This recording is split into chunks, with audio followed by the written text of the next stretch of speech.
right, man. What's going on? It's another Monday, 9 o'clock.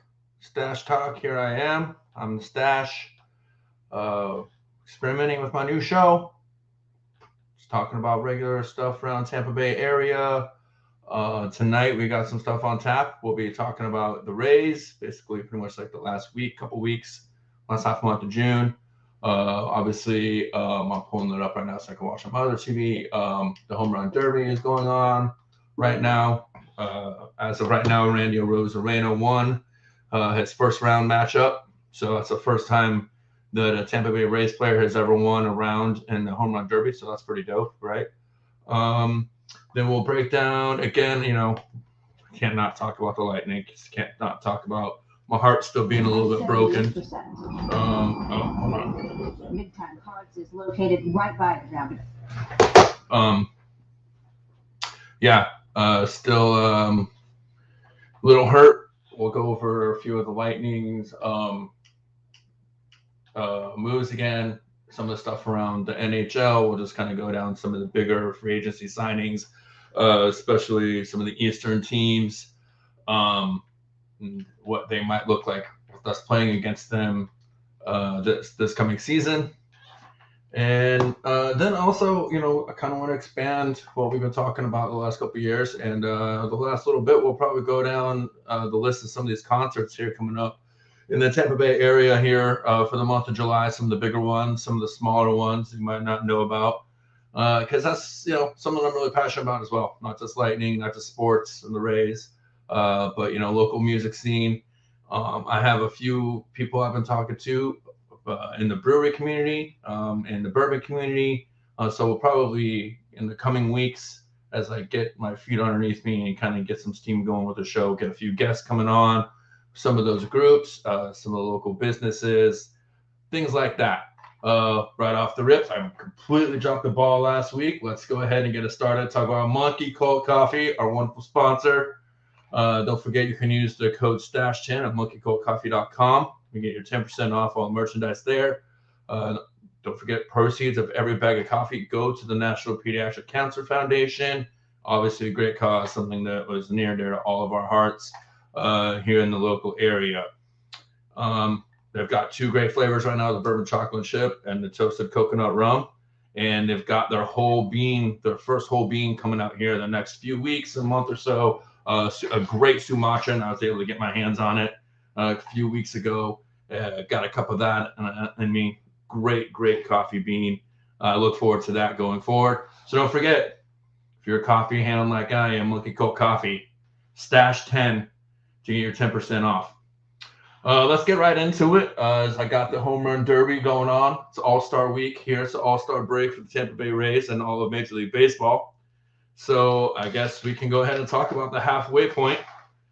I guarantee nobody in Tampa Bay expected the Rays to be 58-35 at the All-Star break, leading the league and up by 2 games over Baltimore, even though they've had quite a bit of a slide here recently.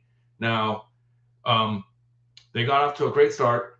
They were hitting home runs, stealing bases, just really taking it to teams early on. Then, May, June, April, May, great. June comes around, started cooling off a little bit, and I completely closed this tab. Then they kind of cooled off a little bit, and since let's see, June 9th to the 11th, in that series against the Rangers, they won that series. They've only won 1 series since then. So it's been a little bit concerning of a month of June, second half month of June. They split the series with the A's, 2 games apiece. Not a great look, right? I mean, they were streaking. The A's were streaking coming into playoffs, but still, you don't really want to be the best team in baseball losing to the A's.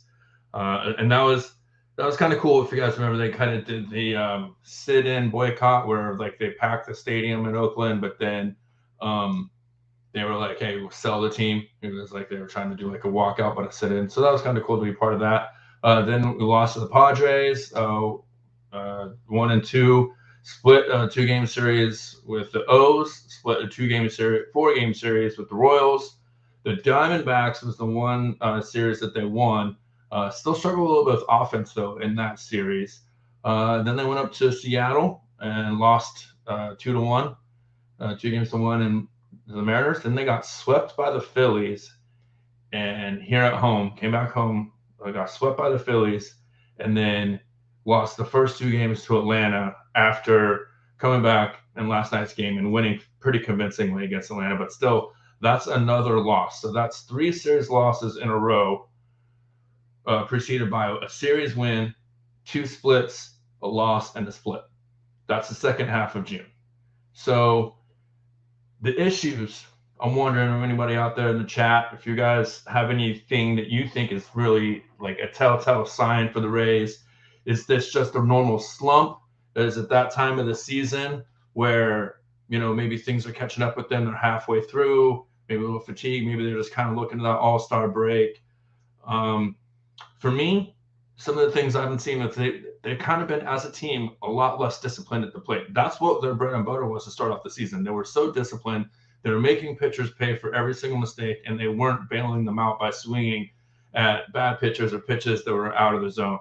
A few guys kind of got into a slump. There's been a couple injuries here and there, but really it just seems like there's a lack of discipline that was really driving the Rays early on in the season over this last little streak.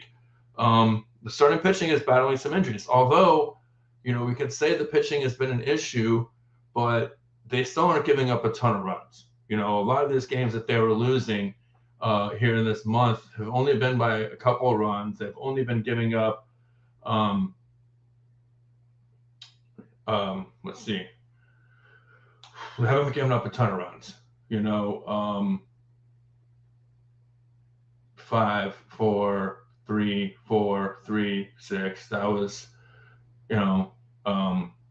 against the Orioles, Kansas City, Arizona, and then even against the Phillies, they had that one game where they gave up 8 and it was late. Maybe the bullpen kind of bullpen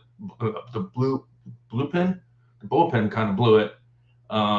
But other than that, 3 runs given up, 3 runs given up, 2 runs given up, 6 runs given up. So, and that 6 runs again was kind of late runs in the game for the Braves, in that second game with the Braves. So it's not necessarily starting pitching that's been the issue. A lot of people are pointing fingers at the bullpen. I still think that the bullpen is out there doing their job, that they're only giving up 3 runs, 2 runs. Those games you should win. Those are games you should win. They didn't do great as a staff, as a team. They didn't really play all that great in Seattle, except for that first game when they put up 15 runs. But I think one of the other things that's really they're struggling with now is not just their lack of discipline at the plate, but also they've been a little bit less aggressive on the base paths as well the last few weeks. So it'll be interesting to see what they do coming out of the All-Star break here. We've got 4 days off. Obviously, we've got a few of our guys up there in Seattle. That's really awesome to see. And I just think, though, a little bit, too, also is a little bit of the law of averages. You're not going to – we talked about at the beginning, they had that torrid pace. They went 16-0. You're not going to maintain that throughout an entire season. The AL East is insanely stacked this season. So it's going to be tough. It's great that we lost however many games. We lost 2, 4, 6, 7 games in a row. And we saw the 2-game lead in the AL East over the Orioles. So it's nice to have a little bit of cushion. And then coming out of the break, they are on a bit of a road trip, playing Kansas City and Texas, but then they have a 4-game set at home against the Orioles, which is a big series coming out of the All-Star break. So it'll be interesting to see if they can kind of right their ship. And the real thing that they're struggling with is the road. They're not a very good team on the road right now. They're barely over 500. They are 23-20 on the road. So that's something that they really need to work on here coming out of the All-Star break. Hopefully they can go back in to Kansas City and Texas and really make a statement on the road and get back to winning. And they don't call it the dog days of summer in baseball for nothing. We are in that point of the season where they're getting 1, maybe 2 days off a week. So they're playing, they'll come back and they'll play. They'll have these 4 days off from the All-Star break. And then from the 14th to the 23rd, they play every single day. So they've got 5 games on the road. They come home for a 4-game series against the Orioles, 1 day off, and then a quick 2 against the Marlins before they're out of town again. So that's the thing about this time of the year. It's long, grueling part of the season. They're halfway through it. It's really going to be about mental acuity and how they can keep their head as a locker room in that mindset that they started the season with. And I think it would be really nice, I could see it happening that they kind of almost reset, like, okay, it's the beginning of the season again, kind of getting that mindset like they had at the start of the season. And we'll see how they can really have what they can do coming out of the All-Star break, right? I don't know if anyone out there's got any beef right now that they want to get off their chest. Who's got the beef? I know a lot of people out there are really, really, really, really dogging on my man Bilao, sorry. I think that guy was battling a pretty bad injury for a baseball player. He's always been a bit of a streaky hitter, but his defense has been really great.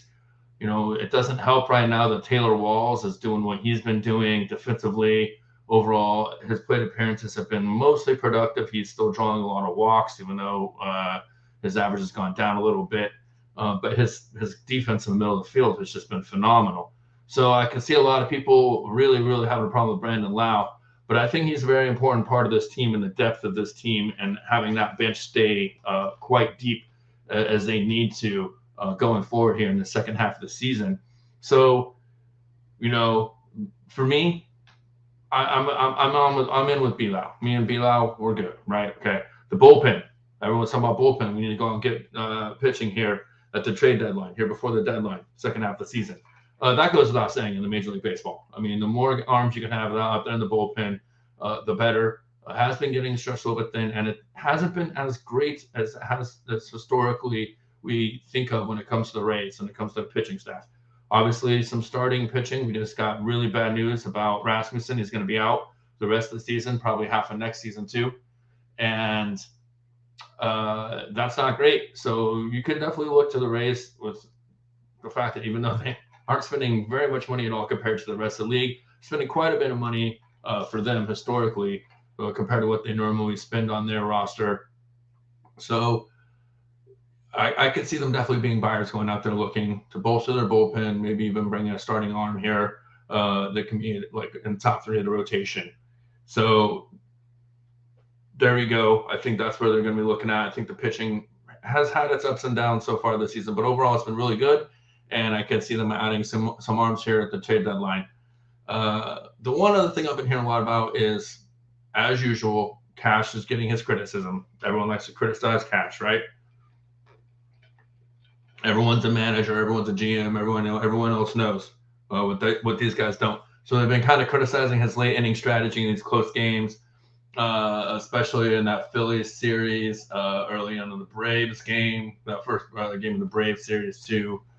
And, the one thing I like about Cash is the thing that kind of reminds me of also John Cooper, and that is he has a real good pulse of his guys, of his clubhouse, of who's on the field, who's off the field, who's at the plate, who's at bat, who's pitching, all that. And I really think that he really understands the tone of the game, and he understands what's going on out there a lot more than we can watching the game from the stands or from, our armchairs. So I tend not to be so critical, but I will say, again, I do think they've become a little bit less aggressive on the base pads the last couple weeks. And I think part of that also is situational hitting. And I think maybe they started believing in their power so much, and everyone's hitting home runs. We've got however many guys with more than 12 home runs, double-digit home runs in this team, leading the league, or second, I think, actually in home runs right now. But I think they need to get back to a little bit of situational hitting, being a little bit more aware in those tight games whenever the offense is kind of struggling. We've seen them go back to that not very good average with men on base when they've this last year and even this season and even last season they've been known for being pretty good hitters, 2 outs with runners in scoring position. So we'll see how that plays out again coming out of this All Star break. They finally are going to have 4 days off in a row. So with all that being said, I want to circle back to where I started. And I just want to say right now 58-35 at the All Star break. I'm taking that. As a Rays fan, I am taking that all day to the bank. Second half of June, been a struggle. I'm not going to lie. It's been kind of hard to watch, but we've been watching.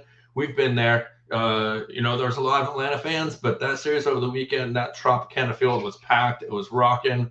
And look, you could say what you want about the Braves fans, but usually the only time that happens is when we're playing New York or Boston. Maybe Toronto sometimes, depending on the time of the year. But really, these other fans don't come and sell out our stadium unless it's those two teams from the Northeast. So to have all the Atlanta fans that, live down here, I know what that's like. I grew up in North Florida, so I know what it is to be a Braves fan or being surrounded by Braves fans in Florida. It was awesome to see, that relic of a stadium that they have down there have that many players, or that many fans in the seats. So no matter what, 15-35, 624 winning percentage, 2 games up on Baltimore in the AL East. You gotta like that, right?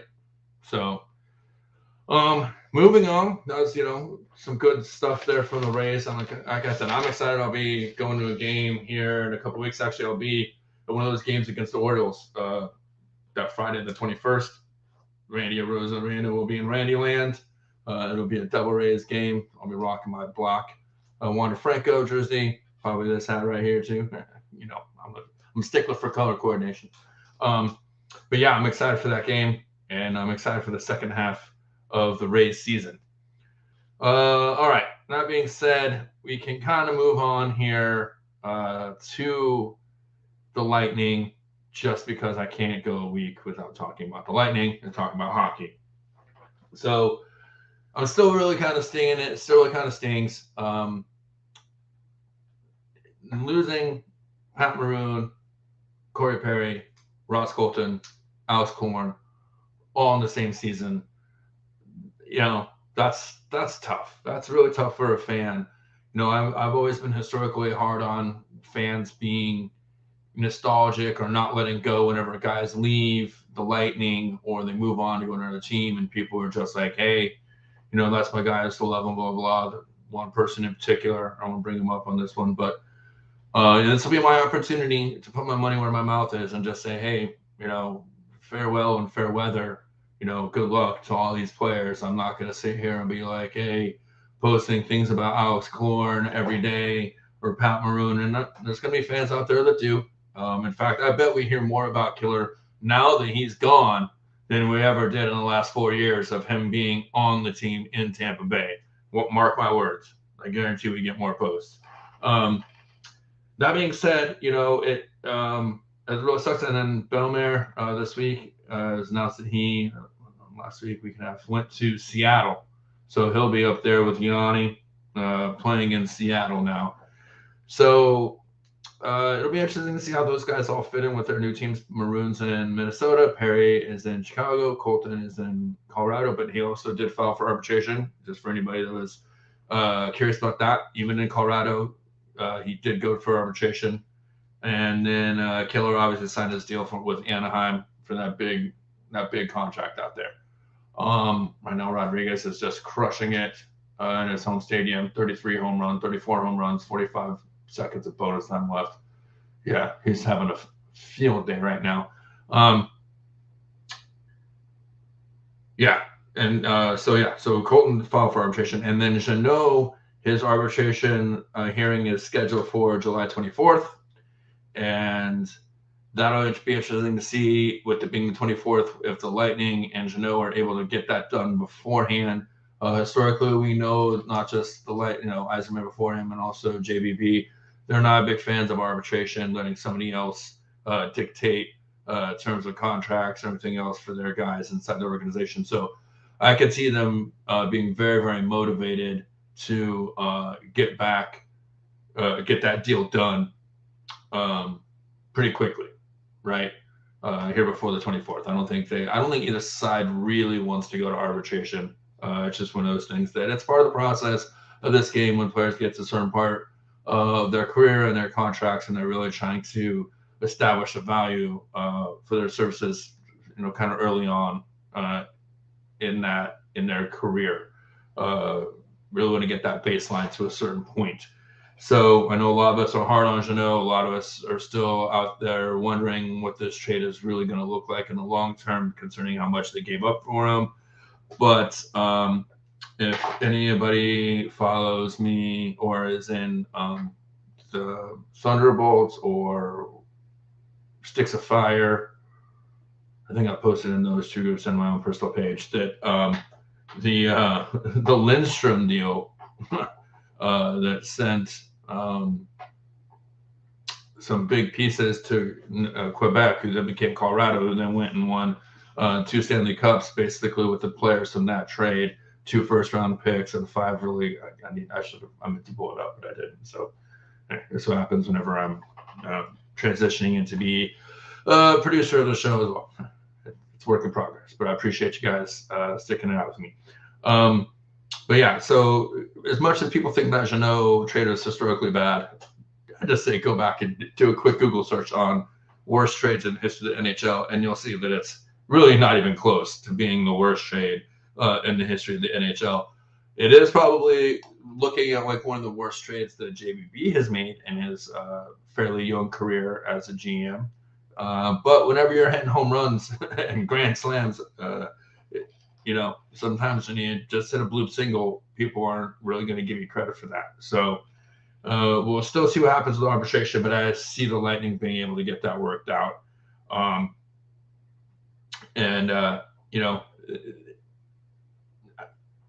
think they need him going forward. If you look at the forwards this team has going into the season, I really do think they need Tanner Jeannot in that lineup.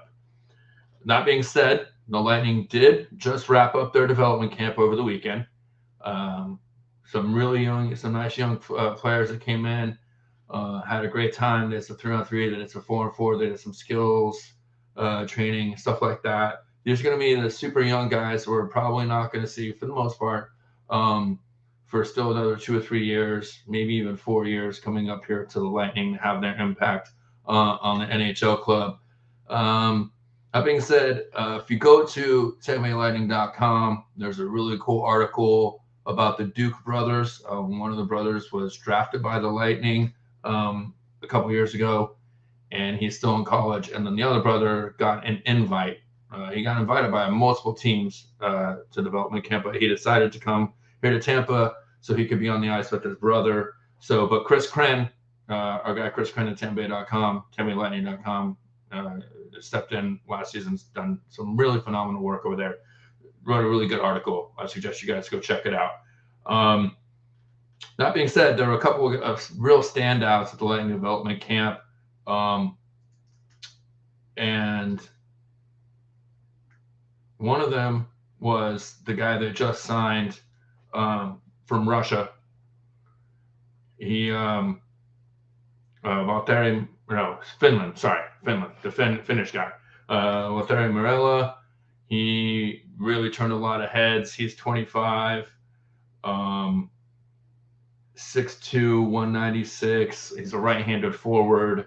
So they're saying he's got some time in the Finnish pro leagues, tore it up in the WHL. So there's a lot to be liking about that guy. So there's a chance we might see him at some point this season, depending on how those top 12 work out and what they go through this season, injuries and all that thing. A couple of the younger stars you might not see still for another year or two because they're still just kind of making their way into the AHL. Lucas Edmonds, he was a 3rd-round pick last year. He's 22. He had a couple seasons in Sweden.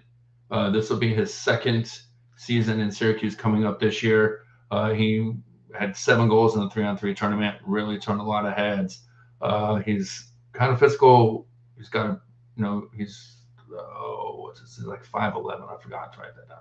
But yeah, so he's got size. He's working on his skating as usual. That's what these guys need to work on really when they're coming from the, college or other leagues coming into the NHL, AHL, NHL. Usually it's their skating and getting used to the speed of this game in the NHL in America versus what it's like over in Europe in the pro leagues. And the other guy is Maxim Groshev, who they just signed. He's the Russian guy. He was a third round pick in 2020, but they signed him to a 3-year entry deal this year. He's 6'1", 192. He's got 4 years in the Russian pros already at 21 years old. So he also had 7 goals along with Lucas Edmonds in the 3-on-3 tournament. So we'll see what those two guys can do here in the coming months in this season in Syracuse, because that's where they both will be playing. And as much as it hurts to lose some of the guys we lost this off season, and people are talking about a lot of the draft picks that were given up last 2 or 3 seasons to bring in some of these free agents. There's still some decent depth down there in the AHL and in the college ranks that is waiting to make its way up to the pro level here in the United States. So it's not nearly as doom and gloom as everyone thinks it is. And I do see this window, as long as our top 6 guys, top 5, top 6 guys are there and they're still playing their best hockey, the Lightning have the ability to fill in around them and really keep being a competitive team. Now, a lot of people are saying that the defense is still an issue. Are they going to be contending for a couple of this defensive core or defensive unit? They don't know. A lot of people say no. I don't see why not. Whenever you talk about the fact that you still have Vasilevsky back there, and I think even though it seems it's lesser, I think that this is a core group of defensive guys for the Lightning that are more aware and more ready this season than maybe last season. There are some question marks. McDonough kind of left out of nowhere. Perbix was just coming up and weren't really sure what he was going to do. Ian Cole came in and had all the issues off the ice. We all remember to start last season with the allegations that he was facing and the suspension. And so I will say that I think the mental mindset of the Lightning defensive group has to be a lot better and healthier going into this season. And, that's a big part of this game and a big part of playing in front of a guy like Vasilevsky is just be confident, know where you're supposed to be, and let him do what he does as the best goalie in the world, right? Don't overthink it. Don't get in your own way. Don't get in his way. Do what you need to do to keep Vasilevsky in shape to do what he wants to do. We talked about it last week. We're not quite sure about the backup goalie situation, but I do think that even though you have Johansson, I think that we'll probably be looking at seeing some Hugo Anfeld coming up and making some appearances for the Lightning as well this season. Mostly because he's kind of there, and it's about people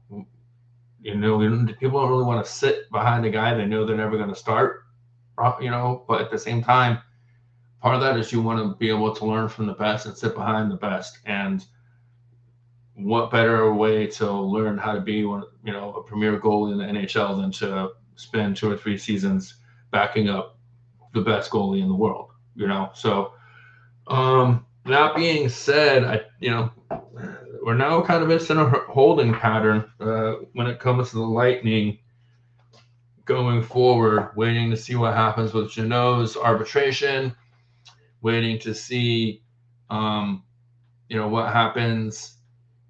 They don't really have a lot of cap space left either. So it's interesting the way that JBV decided to work it this year. The guys he decided to bring in for the money he did. And I will say that overall, it hasn't been one of those crazy free agencies where this team made this splash and this team made that splash. There's just been a bit of a reshuffling of the deck here and there. And, you know, there aren't a lot of like massive big moves that have been made by any other team. So, I mean, one thing we can kind of go do here real quick, can run down free agency from the rest of the league. And really, just a few kind of popped out to me. DeBrincat going to Detroit. They've really added quite a few players there. Obviously, Perry went there as well in that trade, and then he signed that deal. Um, they're going to have Bedard. It's going to be interesting to see how that works out. I've been saying interesting a lot tonight. I guess it's an interesting Monday. But it'll be something, because I know a lot of people are like me out there too, and they're not really happy with Chicago being able to get the lottery pick after the controversy they had. But I also know that, every team does weird things, has their own fair share of controversy or things behind the scenes or things in front of the scenes or whatever. I don't think a franchise should be paying for the mistakes forever, like Penn State. I think they pay their dues, and then they get to move on and still conduct business under new leadership, and hopefully, not making the same mistakes that were made in the past. And that's what you hope to see out of Chicago. You like to see them get a chance to prove themselves, that they can come back and they can take a young guy like Bedard and really handle him correctly, market him correctly, and create a culture that's healthy and exciting and fun there in Chicago, because they certainly need it up there. Those fans definitely need a little bit of happiness in their life, right? So DeBrincat going to Detroit, kind of a big deal. Pierre-Luc Dubois goes out to the Knights. So we'll see what happens with him. That guy has always been one of those attitude guys, kind of, that, everyone says he's great and he could be this and he could be that. But then everywhere he goes, he has issues with coaches. He has issues with players, this and that. So,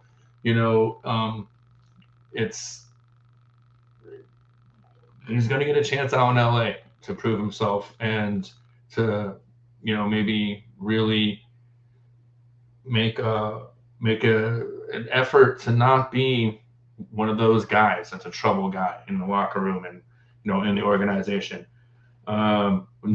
Speaking of which, one of our old guys here, one of our favorite guys, Shooter and I used to love going after him, Jonathan Drouin, has also gone out to Colorado on a one-year deal out there. So we'll see if a culture of winning and a franchise that knows how to win and a franchise that has, pretty much quality character guys out there in that franchise and in a community that's really kind of, about being a little bit better, right? Having a certain standard, right?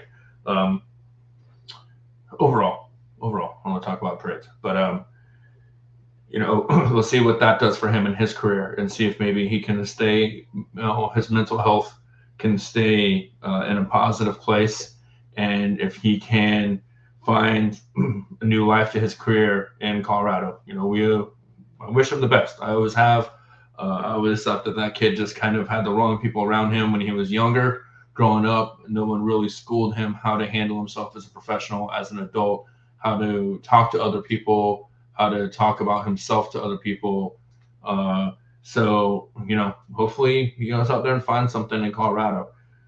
And then Ekman Larson has gone to Florida, which, that's a guy that I've always thought was a really quality guy, good locker room guy. Really saw it on all three phases of the game, and a quiet leader. I've always kind of thought about that guy, So, and that's, I think, one of the things that they're still lacking down there in Florida, the Panthers, is some quality leadership. So, a depth of leadership in that locker room. So we'll see what he brings to that locker room, and if there's any kind of spark that they can use to get over the hill and kind of have more consistency, right? Because that's the name of the Panthers game the last few seasons is inconsistency. They're really good when it doesn't necessarily matter, and when it does matter, they end up kind of shitting the bed. So they had a great run this year, though, and they just ran into a little bit bigger team who, paid extra for the playoffs, which is totally within the realms of their ability to do according to the rules in the NHL. So, and also the Rangers, who we'll see a few times, added Quick on a 1-year deal. And then they also went and snagged Blake Wheeler for basically nothing because he got bought out by the Jets, and they're carrying most of his contract. So he's getting paid by 2 teams. And it'll be interesting to see how he fits in with the Rangers. Again, veteran guy, a leader guy, something that I think a young team in New York could benefit from. There's some depth of leadership in that locker room and the mentality of some maturity there. And then Toronto, boo, right? Boo the Leafs. But they went and added Reeves, Klingberg, Bertuzzi, and Domi. Now, of the 4, Bertuzzi is that guy that they went out and got. And, I think one of the better acquisitions of free agency. I'm very, very surprised that Detroit wasn't able to keep him in the fold before. And that guy is just getting better. It's a little maturity for him. And that's another thing that I still think that Toronto is also lacking in their locker room is that veteran leadership and that maturity that you need to have to really consistently be great in the NHL. That being said, we have just over 2 months, or just under 2 months, actually. Well, great. Actually, what? It's the 10th? Right at 2 months. That's right. The 10th is the kickoff. So basically 2 months until the first game of the season. We're looking forward to seeing what happens with Jeannot, the contract negotiations with him, and really looking for that rookie training camp. That's that next thing that we'll be looking at. I'll be keeping a good eye on so we can talk about in depth here, see what's going on with some of the rookies and maybe potentially some of the guys that are going to be competing for some roster spots this season, and definitely going to be on that Syracuse team next year. Rose Arena is up right now for his second round in the Derby. About a minute down. We got 7 on the board right now, 8. So we'll sit here and he's all up to 10. There's 11. He's in the zone right now. All right, Randy Rosa. Randy is out there raking right now. He's going up against Robert Jr. So I'll keep you guys posted. About halfway through, he lost his bat. Got to call time here. So the way they're doing it this year, it's every guy has 3 minutes. They'll get a timeout. They'll pretty much use it halfway through at the 1.5-minute mark. So he'll stretch. He's got a 30-second-ish. It's a little bit longer with TV production and all that. Probably about a minute break. So he's going up against Luis Robert Jr. from the White Sox. He had 28 in the first round, so they were pretty close to each other in the first round. Robert definitely got going at a certain point, though, and I don't think he even had to finish. He beat the other guy. He didn't even use all of his time. So, man, the Derby, right? Fun times. All-Star break. It's a good time of the season right now. Getting ready to go into that second half of baseball. There's not really anything else that I really noticed that Bunting signed with the Hurricanes, so we'll get to see him a couple times again, unfortunately. That piece of human waste. There are not a lot of other big names. The only other thing really that's kind of going on is wondering what's going to happen with Erik Karlsson. There are rumors out there San Jose is willing to make a deal. They're going to have to eat a good amount. That guy's making $11.25 million a year. They're going to have to eat a good chunk of his contract, but a lot of people are talking about him going to Carolina, which could be pretty scary. I'll be honest, because Carolina is that team that I'm really shocked got taken out when they did in last year's playoffs. I expected them to be the ones going to the Eastern Conference Final for sure. So that's a really great addition by them if they can go out and get him. So yeah, that kind of covers our Rays and our Lightning coverage for tonight, for this week. I feel like numbers are down tonight because everyone's at Blink 182, which I really should have gone, but oh man, the prices on those tickets were immediately just ridiculous, right? Randy's at 20 home runs with 40 seconds left. Yeah, but maybe one day, maybe they'll do another tour next year and it won't be quite as expensive, right? That being said, coming up here for the month of July, there are some really solid concert offerings, musical offerings going down. First and foremost, just in general, if you're into jammy bands and local bands and this kind of like good chill vibe music, you can never go wrong with cruising down to Dunedin Brewery, on the weekends, Wednesday, Thursday, Friday, Saturday. They have live music almost all of those nights. Rosarena finished off with 29 home runs, and it looks like he earned an extra 30 seconds, so they get 3 minutes and then an extra 30 seconds bonus, and then if they hit 2 home runs of a certain distance, they get another 30 seconds. So Rosarena is at 30 home runs after 30 minutes and has another minute left still to go. So it's looking good for him to get through. Once again, I said at the beginning of the show, if you guys weren't here, Randy Rosarena is the first player in Tampa Bay franchise history to win a round in the home run derby, and he's definitely going to make it difficult in the second round too. So anyways, like I was saying, Dunedin Brewery, you can never really go wrong. Good food, good brews, down at Safety Harbor, great place to walk around, great restaurants down there. If you haven't spent any time in Safety Harbor, what are you doing? Like that's the place. Or not, I'm sorry, Dunedin. What are you doing? That's one of the best places to go for local nightlife, and it's not a big city feel, but it's not like hokey and small town either. It's like the perfect size and a great vibe down there. That being said, we can go through some of these other concerts. So we're looking at Stained will be at the Hard Rock on July 30th. Also, unfortunately, one of the better venues in Tampa Bay announced that they were closing, and that's Rock Brothers Brewing in the Attic down there in Ybor City, one of the coolest venues in Tampa. They always had good service. They were a little bit trendy as far as their drinks were concerned, as far as for their drinks, as far as I'm concerned, but a great venue there. So hopefully someone can come in there and kind of rebrand it and still have a great music space there. I just saw that Cochran and Company was supposed to play there also on the 13th, but all those shows have been canceled. Dierks Bentley next Friday will be at Mid-Florida Credit Union Amphitheater with Jordan Davis, who, if you guys are in the country, he's one of my favorite country artists right now.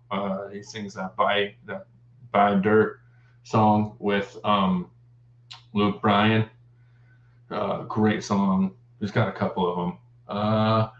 And then Matt Walden with the Rise Brothers at the Floridian Social Club down in St. Pete. That's also on July 14th. Then on the 15th, Saturday, you've got Culture Club and Boy George. Do you really want to hurt me? Do you really want to see me cry? Clearly JBB does, because he didn't get a deal done with us. Come on. All right, I'm done. But yeah, Culture Club, Boy George. But Howard Jones and Berlin. Berlin's a nice little group too. Mid-Florida Credit Union Amphitheater, if you know from back in the day in Berlin. They've got a couple of songs back then. And then, hey, if you're into the Bee Gees, Pinellas Park Performing Arts Center The Florida Bee Gees tribute group. That's also Saturday, July 15th. The Nuge is coming to the Hard Rock. Ted Nugent, July 16th. That's a sweet little place. I've only seen a couple of shows down there, but they've done a really good job of creating a great concert environment and event space down there the last few years at the Hard Rock. So that's always worth going and seeing a show down there. And then Julian Marley of the Marleys will also be at Janice Live, one of my favorite venues in all of Tampa Bay, here on the 16th. Buck Cherry, an old late 90s, early 2000s emo, grunge, punk rock, not punk, but emo, grunge rock band. They'll be at Ruth Eckerd Hall on the 20th. And then Friday 21st, I'm a little bit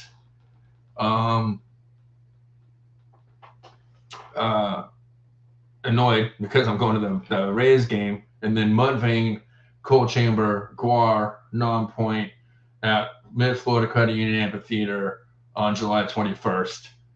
Man, that's going to be one hell of a show if you're into hard rock, metal, all that. That's going to be a great show. That's always one of the better shows. Mudvayne's awesome. Cold Chamber's awesome. Non-Point, a Florida band down from Fort Lauderdale, but I've seen them a bunch. They play here in the Tampa Bay area a lot. I've seen Mudvayne a few times down there. Sorry, man, I completely forgot to post this. I'm going to do a better job of posting the shows sooner. And that way I made sure everyone knows every Monday at 9 we'll be here with a slightly new format, doing Stache Talk. So we just covered a little bit of the Rays early on. Their season so far, really mostly just the second half of the month of June, coming in here to the All-Star break. Talked a little bit about some of their struggles, some of the positives, the fact that they're still 35-28, and best team in baseball, 58-35. Sorry, what the hell was I thinking? 58-35. And then, of course, I can't go very long without talking about the Lightning. So I did run down some free agency. Again, with the Lightning, what they're looking at, Jeannot has his hearing scheduled for the 24th for arbitration. And then some of the other free agency moves in the NHL. So didn't miss a whole lot this week. I'll definitely be working on finding a guest for next week. And we'll be going into some more local events, trying to support some more local businesses, things like that. That's kind of be the focus of the show, is to keep it a little bit more broad. I know a lot of you guys have been following me and watching me mostly because of my Lightning content, and I really appreciate that. And I love that. I still love Lightning. Clearly, nothing has changed there. And it looks like Shooter and Schooley will be continuing on with We the Thunder. They're going to be having a show tomorrow, Tuesday at 8 o'clock. So definitely go check them out. Just because we're not doing it together doesn't mean you shouldn't go check them out. Shooter produces a great show, and the professor knows what's up. He's always got his finger on the pulse. It looks like right now in the home run derby, Robert Jr., who came out and was just completely crushing them in the first round, is only at 10 home runs through the first half of his second round here. He's got 1:27 seconds left. Rosarena has 35, but it looks like Robert Jr. has activated the extra 30-second bonus, so he'll technically have 4 minutes total of at-bat time, which is also a Rosarena had the same amount. So he just hit a couple of huge home runs here. And then the other thing is also the music content is definitely something that I'm going to look at bringing more of as well, because that's my other real big passion is music. I'm kind of on the edge to sing with the band every once in a while. Some of my good buddies have a band that they've been in for 15 plus years up here in Pasco County. So I'll be, working with some of these venues, some of these bands to highlight some of these shows, get some bands on here as some guests, get some, venue people, some breweries, some distilleries, some local businesses, places that we all kind of like to go to and support. We get to know a little bit more about our own community, things that are right outside our front door. That being said, I think, oh yeah, July 22nd at Mid Florida Credit Union Amphitheater, Leonard Skinner with ZZ Top and Uncle Cracker. That's just going to be a fun time. You go with lowered expectations, no expectation, have a good time. Not a lot of people like the amphitheater. I love it. The only thing I hate about it is that you can't really say the fucking name anymore, right? I mean, amphitheater at Florida State Fairgrounds. I mean, that's ridiculous. So I can't say Ford Amphitheater. Also, Skipper Smokehouse, shout out to them. They got their venue. They had to shut down for about 18 months, almost 2 years, I think. But they've reopened. So Cuesta Infidad, they'll be at Skipper Smokehouse July 22nd. Also, and then Sunday the 23rd at the Yingling Center. Here's a blast from the past. Yellow Card. They'll be there with Mayday Parade and Story of the Year. So if you were into that, early 2000s pop, rock, punk, ska kind of vibe, there you go. That's a great show for you.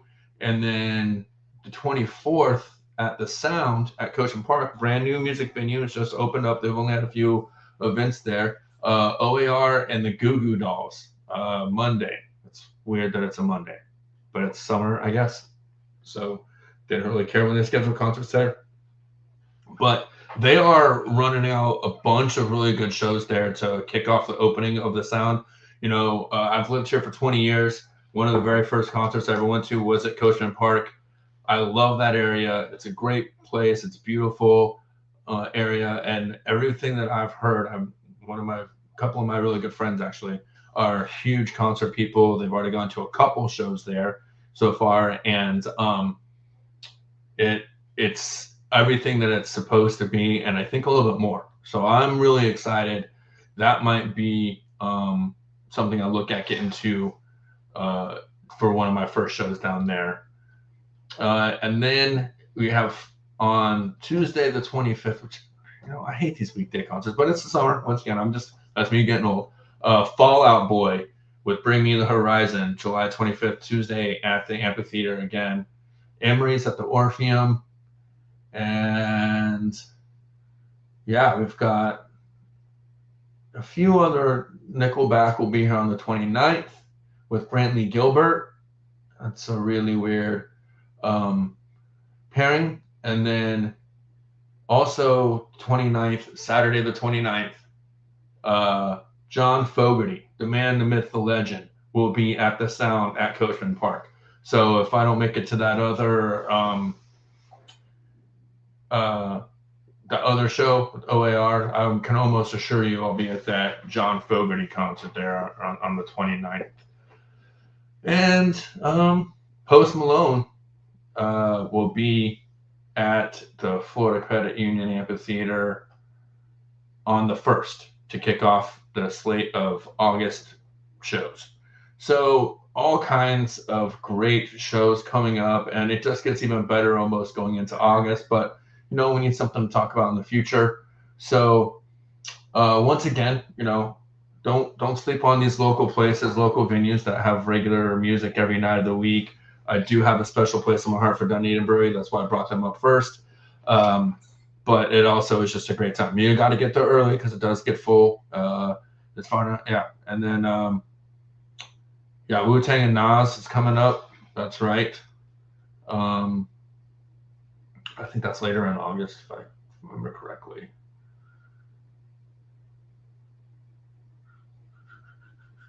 Anyways, but we'll get more in depth in that. Like I said, I'm going to try and get some more, specifically some music guests. And then I'll be working on how to let you guys all know what the content's going to be for the week, kind of what the schedule and the order is going to be. Although, I would like to think that what I'm trying to build here is compelling content for everybody to come in and be here for the whole show and not just kind of pop in and pop out for what you want. But at the same time, I'm all about that.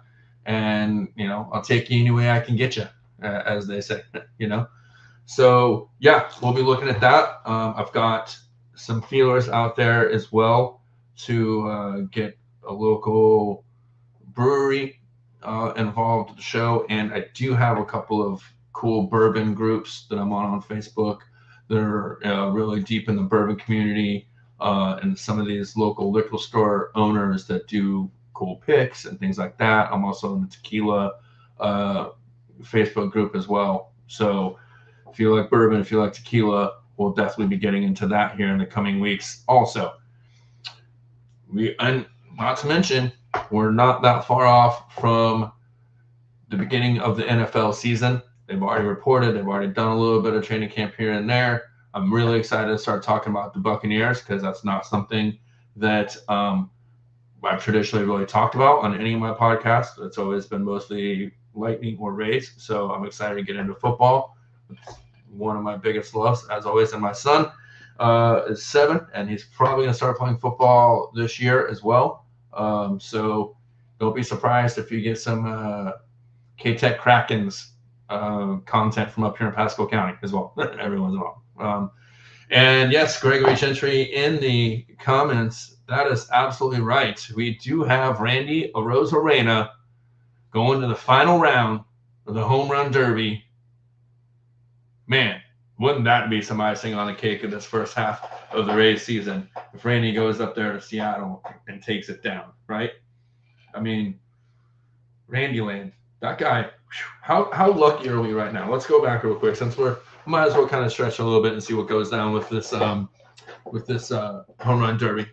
I haven't had a chance to drink when I'm the only one here talking. I don't get a chance to have so much of a drink. But that being said, it's pretty crazy to sit here and be a Rays fan right now, especially being a Tampa Bay sports fan in general, being such a huge Lightning fan, and the special seasons that we've been a part of as fans here the last few seasons. Obviously, we know what they've been able to do, the back-to-back cups, 3 trips in a row to the Stanley Cup final. Disappointing first round, but much needed rest for the boys, as we talked about last week. But now we get to go to the other side of the bay for now, and we get to see guys like Randy Arozarena, Wander Franco, Yandy Diaz, Shane McClanahan. You want me to go on? Oh, I'll go on. Isaac Paredes over on third base, who absolutely should be in Seattle right now as an all-star. We've got so many great guys right now. I know he's been struggling a little bit, but I'm telling you right now, Taj Bradley is going to be a guy that we're going to know his name in a positive way here in the next couple of seasons. It's just amazing the amount of talent, depth, and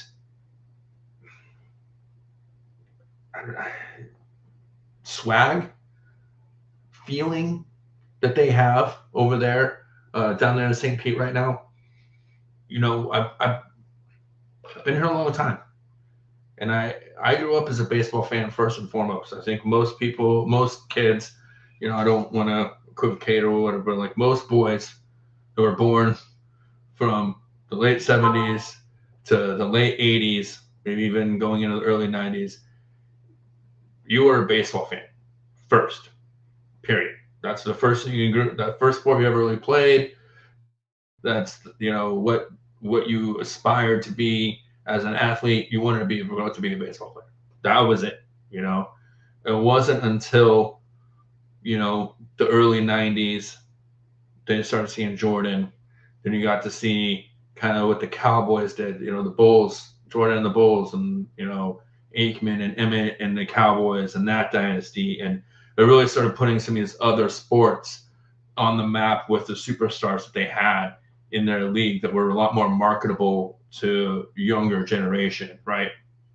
And so then you started seeing the evolution of what sports, young kids grew up and were really involved with and really loved. But like I said, most of the people in my age range, 10 years before me and 10 years after me, grew up as baseball fans.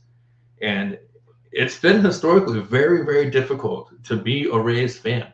You know, my wife and I met in 2006, started dating, you know, early 2008 or 2007, I mean, and most of our courtship was going to Rays games, stopping and getting pub sub, a couple of sixers of Blue Moon, sitting on the tailgate of my old '03 Ram single cab, and you know, crushing subs and crushing bottles of Blue Moon and following the Rays very, very intently. And then, you know, I don't know, maybe it's karma or whatever, but when they finally made the World Series, I was out of country on our honeymoon and they lost. And then they kind of went back down to that area of, oh, we've got one or two big names, usually pitchers, but, you know, they're only here for a certain amount of time.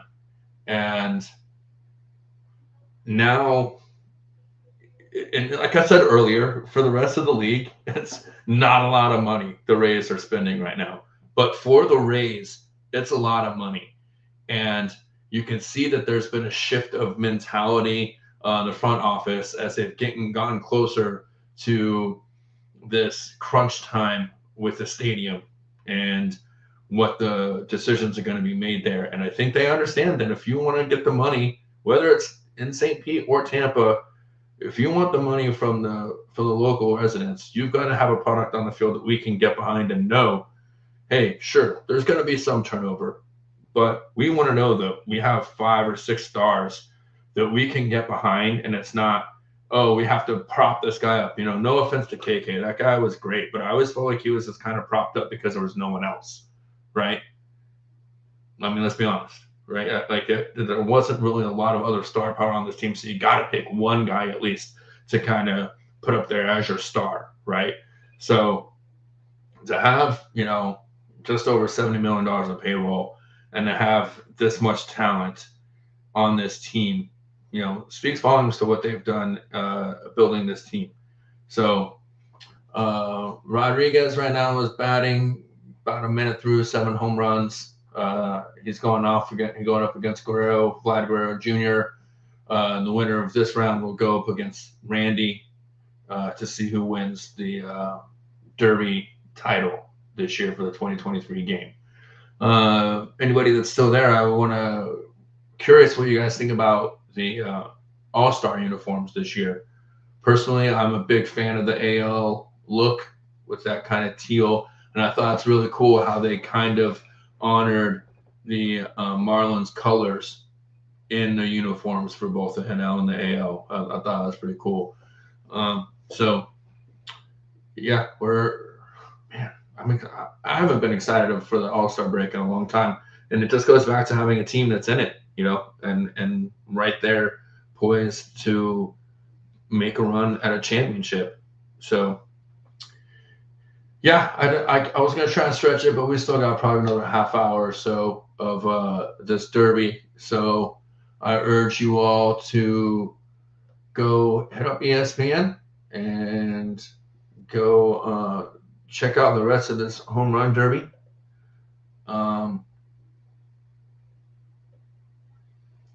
So, yeah, I appreciate you guys stopping in tonight. Like I said, I'll do better going forward.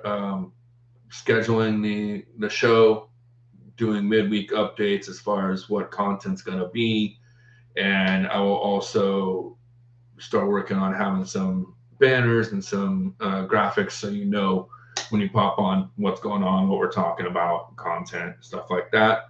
Don't forget, if you monkey folks, you coffee folks out there, monkeycoldcoffee.com, Stache 10% off. Great coffees, great products. You know, I can't get enough of it. I'm a swag machine when it comes to their stuff. And Matt's a great guy. Proceeds from every bag of coffee purchase go to the National Pediatric Cancer Foundation. And, you know, just a great cause, great coffee, and a great guy running that over there. Thanks again for stopping in. It's been Stache Talk. episode 2. We're just getting started with this new concept. You guys bear with me a little bit, but I really appreciate all of you that are following me over here for this show. I think it's going to be really fun once we get it going. And I'm not going anywhere. This isn't just going to be a flash in the pan. This is something we'll be doing on a regular basis here. So once again, thanks for stopping in. Monday nights, Stache Talk. We'll see you next week. Be easy, everybody.